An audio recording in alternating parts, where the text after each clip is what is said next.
أعوذ بالله من الشيطان الرجيم بسم الله الرحمن الرحيم Bismillahirrahmanirrahim. Assalamualaikum warahmatullahi wabarakatuh. Alhamdulillah, wassalatu wassalamu ala rasulillah wa ala alihi wa sahbihi wa mawalah, amma ba'd. Alhamdulillah, kembali lagi dengan saya Abu Najla dari toserbamuslim.com. Seperti biasa, saya akan kembali mereview buku-buku Islam ataupun Al-Quran pilihan. Dan yang akan saya review kali ini adalah sebuah buku dengan judul Haruskah Bermadhab? Ini pertanyaannya. Judulnya Haruskah Bermadhab, dan ini ditulis oleh Abdul Fattah Al-Yafi'i, studi komparatif antara pemahaman fikih dan hadis. Ini diterbitkan oleh penerbit Pustaka Al-Kautsar. Dan ini tebalnya ada 350 halaman. Kemudian di dalam buku ini dijelaskan sesuai dengan judulnya ya. Jadi ini yang dibahas adalah tentang madhab, tentang ijtihad dan seterusnya. Dan menurut saya ini buku ini tidak direkomendasikan untuk orang awam yang masih pada belajar. Ini lebih direkomendasikan untuk yang sudah lanjutan lah, istilahnya kelasnya sudah lanjutan ya. Kalau kelas mubtadi, saran saya jangan kesini dulu. Ikuti dulu saja madhab. Tapi kalau misalnya yang sudah mulai jauh gitu ya, bisa dibaca buku ini untuk komparasi ataupun untuk perbandingan, untuk pengetahuan tambahan, khususnya tentang yang bersangkutan dengan ijtihad, dengan madhab, pendapat ulama salaf dan seterusnya ya. Baik teman-teman, langsung saja saya perlihatkan daftar isinya. Nah, ini daftar isinya. Yang pertama ada Dustur Ilahi, kemudian persembahan, pengantar penerbit, kata pengantar. Kemudian ada kata pengantar Syekh Al-Qadi Muhammad bin Ismail Al-Imrani, mantan Mufti Yaman. Kemudian pengantar Syekh Profesor Dr. Hasan bin Muhammad Makbuli Al-Ahdal, Guru Besar Fakultas Syariah Universitas Sanaa, Wakil Rektor dan mantan Dekan Fakultas Syariah. Kemudian ini masuk ke sini, kebenaran lebih pantas diikuti. Yang pertama ada dalil Al-Quran, dalil Sunnah, perkataan para ulama. Kemudian masuk ke muqaddimah. Nah, di bab 1 ini ada pembahasan tentang ijtihad.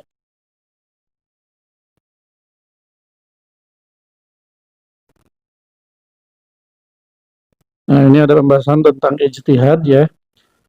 Kemudian di sini ada tingkatan mujtahid mandiri. Ada definisi mujtahid mandiri. Kemudian yang keduanya syarat-syarat menjadi mujtahid mandiri, syarat-syarat mujtahid mandiri, syarat-syarat ijtihad menurut Imam Syafi'i, menurut Imam Ahmad, menurut para imam mujtahid.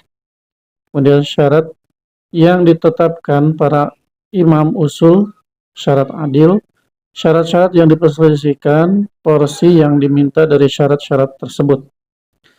Kemudian yang ketiga ada ijtihad lokal dalam masalah tertentu. Ada argumen ulama yang melarang ijtihad lokal. Kemudian ada memadukan dua pendapat. Berikutnya ada tingkatan-tingkatan mujtahid yang tidak mandiri. Sini pertama ada penjelasan tentang tingkatan-tingkatan ijtihad secara garis besar. Kemudian tingkatan ijtihad menurut ulama mazhab Hanafi, mazhab Maliki, kemudian menurut ulama mazhab Syafi'i, menurut mazhab Hambali. Kemudian terpecahnya tingkatan-tingkatan ijtihad di atas yang tadi ya. Kemudian berikutnya ada kosongnya zaman dari mujtahid mandiri. Pendapat-pendapat para ulama mazhab Hanafi, Maliki, Syafi'i, Hambali. Kemudian apakah ada mujtahid mandiri di zaman kita? Apakah pintu ijtihad mandiri telah tertutup? Kemudian pendapat-pendapat ulama mazhab Syafi'i, pendapat ulama mazhab Hambali, tingkatan ittiba mengikuti mazhab. Kemudian ada para imam, pembaru, dan pemimpin sepanjang zaman adalah penganut mazhab. Kemudian berbagai kritik terhadap menganut mazhab dan taklid serta jawabannya. Kemudian kritik bahwa dalil hukum adalah kitab dan sunnah, bukan perkataan para imam. Kemudian kritik bahwa imam meninggalkan makna tekstual hadis. Kemudian jika hadis dinyatakan sahih, maka itulah mazhabku. Kemudian penyandaran makna tekstual hadis kepada mazhab imam, keluarnya seseorang dari mazhabnya untuk mengikuti makna tekstual hadis. Kemudian kritik bahwa perbedaan itu buruk, sehingga harus menyatukan umat pada pendapat yang unggul. Kemudian kritik tentang fanatisme mazhab. Berikutnya ada istilah fanatisme merupakan istilah yang luas. Tidak ada korelasi antara penganut mazhab dan fanatisme dengan maknanya yang tercela. Kemudian persepsi yang keliru tentang fanatisme. Kemudian yang keenam ini kritik mengenai kasus-kasus baru dan kontemporer. Kemudian orang yang berhak untuk memberikan fatwa dalam berbagai peristiwa dan selainnya. Kemudian keharusan untuk memperhatikan spesialisasi. Kemudian apa yang harus dilakukan ketika terjadi kasus-kasus baru. Kemudian hukum konsisten pada mazhab. Pendapat-pendapat ulama mazhab Hanafi tentang konsisten pada mazhab. Kemudian pendapat ulama mazhab Maliki tentang konsisten terhadap mazhab lagi. Kemudian pendapat ulama mazhab Syafi'i tentang konsisten terhadap mazhab tadi. Kemudian pendapat ulama mazhab Hambali.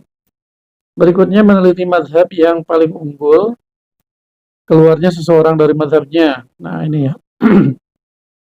Berpindah kepada mazhab lain secara total. Pindah kepada mazhab lain secara parsial sebagian. Kondisi-kondisi pengecualian bagi ulama yang mewajibkan komitmen mazhab. Kemudian syarat-syarat ulama yang tidak mewajibkan komitmen mazhab untuk keluar darinya. Kemudian alasan ulama yang melarang seseorang untuk keluar dari mazhabnya. Selanjutnya di bab ketiga ada hukum keluar dari mazhab 4. Yang pertama di sini penuturan ijma tentang larangan keluar mazhab. Yang berikutnya hukum keluar dari mazhab 4 menurut ulama mazhab Hanafi, kemudian menurut Maliki, menurut ulama mazhab Syafi'i, dan menurut ulama mazhab Hambali. Kemudian menggabungkan dua pendapat. Nah, ini di bab keempat, apakah mazhab Az-Zahiri diakui?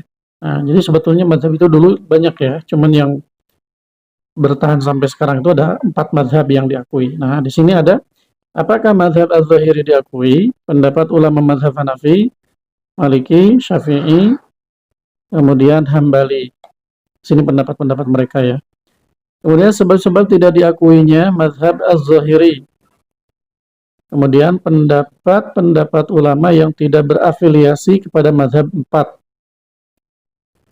Berikutnya ada pengamalan hadis dhaif. Nah, ini ya. Yang pertama di sini penuturan kesepakatan mengenai pengamalan hadis dhaif dalam masalah-masalah keutamaan, fadail amal. Pendapat para ahli hadis, para ahli fiqih. Di sini pendapat ulama mazhab Hanafi, Maliki, Syafi'i, Hambali. Kemudian ditetapkannya hukum anjuran dan makruh dengan hadis dhaif. Kemudian pendapat para ulama yang tidak menetapkan hukum dengan hadis dhaif.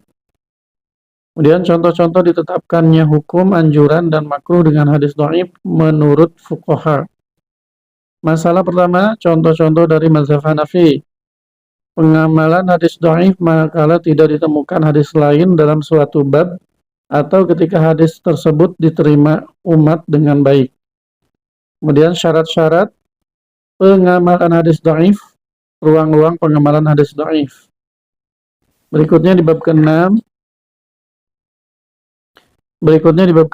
Ragam masalah terkait menganut mazhab. Pertama ada antara fikih dan hadis. Kemudian fikih adalah buah dari hadis. Urgensi mengetahui fikih atau pemahaman hadis. Hadis tanpa fikih bisa menyebabkan tergelincir. Jadi kalau kita hanya membaca hadis saja tanpa merujuk pemahaman para ulama salaf atau yang mensyarahnya ya, nah, itu bisa saja membuat kita tergelincir hanya mengandalkan tekstual hadisnya. Kekacauan ilmiah yang padanannya tidak pernah disaksikan sejarah. Kemudian cara sampai kepada pendapat terpercaya dalam mazhab Syafi'i. Kemudian di sini ada Al-Majmu', At-Tanqih, Ar-Raudhah, At-Tahqiq, Tasih, At-Tanbih, An-Nukat, Al-Fatawa. Tangga pembelajaran mazhab Syafi'i, tangga pengenalan mazhab, pengantar, tangga cabang-cabang fikih mazhab, tangga kaidah-kaidah fikih mazhab, tangga usul fikih mazhab, dan terakhir di sini ada daftar pustaka. Jadi kurang lebih seperti itu ya untuk daftar isinya. Nah, daftar isinya saja panjang ya, tapi ini insya Allah sangat bermanfaat, apalagi buat teman-teman yang kuliah misalnya ya, ngambil jurusan syariah atau fikih mungkin ya, yang menggeluti bidang fikih dan hadis, ilmu hadis ataupun ilmu syariah, mungkin ini sangat bermanfaat ya. Untuk orang awam tadi sebetulnya tidak usah ya gitu, apa tidak dianjurkan, tidak direkomendasikan, tapi kalau misalnya penasaran sih untuk nambah pengetahuan dengan syarat Anda sudah punya dasar ilmu yang ya nggak polos-polos banget gitu ya. Ini mungkin tidak masalah ya untuk menambah pengetahuan. Tapi lebih direkomendasikan ini untuk orang-orang yang sudah cukup banyaklah pengetahuan agamanya ya. Sehingga ini tidak akan mengacaukan pemikiran orang-orang awam, membingungkan pemikiran orang-orang awam gitu ya.